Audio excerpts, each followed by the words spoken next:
Et rebonjour.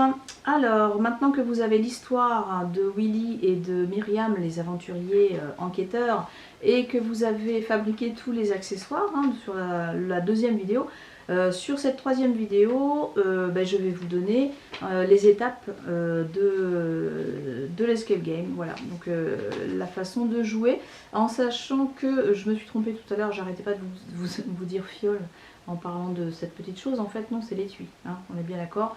Je pense que vous aviez rectifié de vous-même.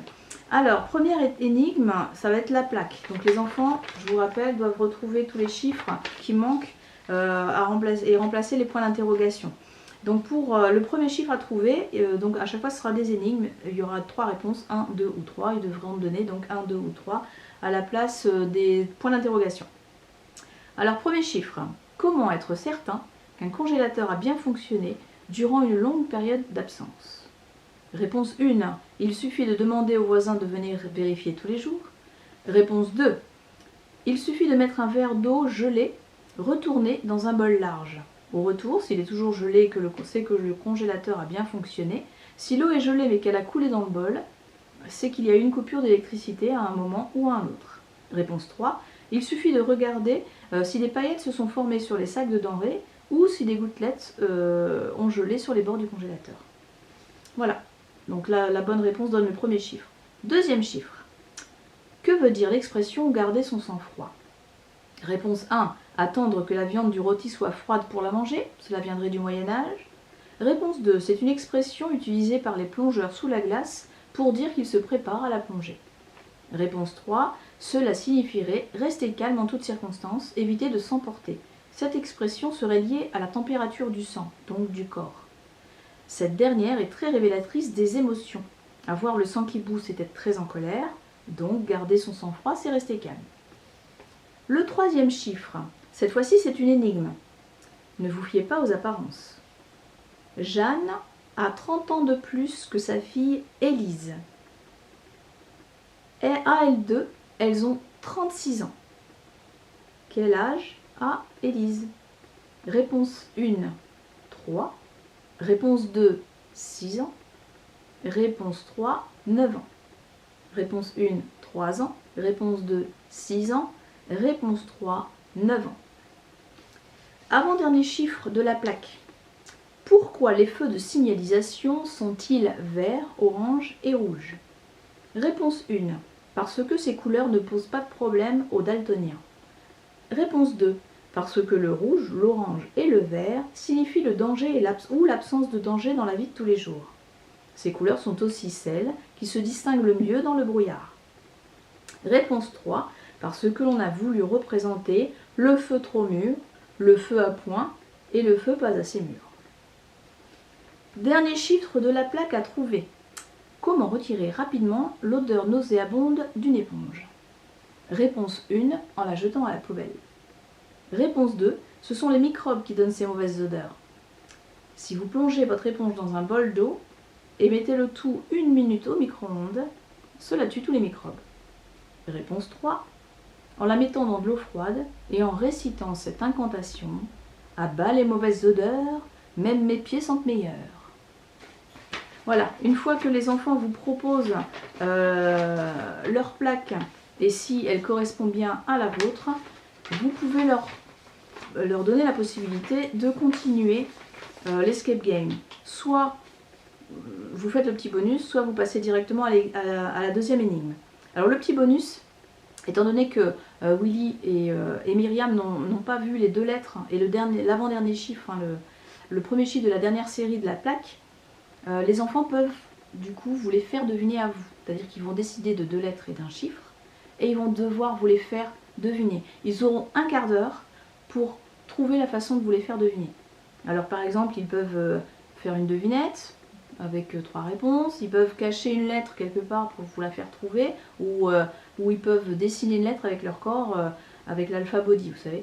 Voilà, donc ils cherchent une façon, vous pouvez leur donner des idées éventuellement, mais ils cherchent une façon de vous faire deviner les 2 lettres et le chiffre qui manque sur la plaque. Voilà, mais ils ont un quart d'heure pour le faire. Ensuite, quand vous passez du coup à la deuxième énigme, C'est-à-dire que là, en fait, du coup, les enfants ont trouvé la plaque. Ça veut dire qu'ils ont enlevé la bâche et découvert la voiture. Ils se sont rendus compte que celle-ci était fermée. Il faut donc qu'ils trouvent les clés. Les clés se trouvent dans un tableau. Le tableau lui-même est fermé à clé. Voilà. Maintenant, les enfants vont devoir trouver la bonne clé. Vous avez, je vous le rappelle, du coup, disséminé plein de petites clés comme ça, avec un petit fil de couleur accroché dessus. Et vous avez 2 moules qui représentent la forme de la bonne clé. Hop, voilà. Ces 2 moules-là, vous les mettez à proximité des enfants et vous leur donnez les 5 indices que vous avez écrits, les 5 petites phrases où vous leur dites qu'il y a des chiffres de 1 à 5 comme je vous le disais tout à l'heure. Et ils doivent partir chercher et ne revenir que lorsqu'ils ont trouvé les 5 clés. Ou 6 clés ou 10 clés, enfin c'est vous qui décidez de combien vous voulez en faire. Pour faire durer le plaisir, il n'y a pas de souci. Moi j'ai dit 5, c'est vraiment un exemple. Vous pouvez en mettre plus ou en mettre moins, il n'y a pas de souci. Si vous n'avez pas de clé, c'est pareil, vous trouvez autre chose, mais bon, voilà. Une fois qu'ils sont revenus du coup avec au moins 2 clés pour pouvoir les comparer, mais bon les 5 clés c'est mieux, eh bien ils vont les comparer au moule et vous présenter celle qui correspond vraiment à la bonne clé. Et c'est vous qui allez décider si oui ou non c'est la bonne clé. Si c'est la bonne, vous leur permettez de poursuivre l'enquête. Cette fois-ci, ils ont trouvé la clé, donc ils ont pu ouvrir le tableau à clé, récupérer la clé de la voiture, ouvrir la voiture et faire sortir le chat. Maintenant, il faut le soigner. Alors, vous allez devoir, du coup, il va falloir qu'ils décodent la notice. Ça, c'est ce qu'ils doivent faire. Donc voilà, c'est tout ce qu'ils ont à savoir, sachant qu'ils ont cet étui à portée de main et qu'ils ont le message que leur a laissé la maîtresse, qui, je vous le rappelle, est le suivant. Alors, que je le retrouve.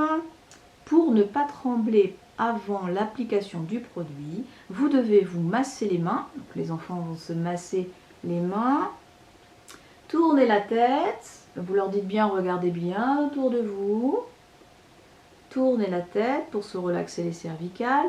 Et surtout pour trouver la fiole. Donc évidemment, vous aurez posé cette petite chose marquée fiole dans le champ de vision des enfants. Alors, une fois trouvée, vous devez la souer fortement. Seulement après cela, vous saurez de quel côté ouvrir l'étui. Donc en fait, les enfants vont devoir, je vous le rappelle, regarder ce que ça peut bien leur dire. Et effectivement, dessus, il y a la couleur qui va leur dire de quel côté ils doivent ouvrir l'étui. Donc, si ils ont bien suivi, ils vont prendre l'étui, ils vont couper du bon côté.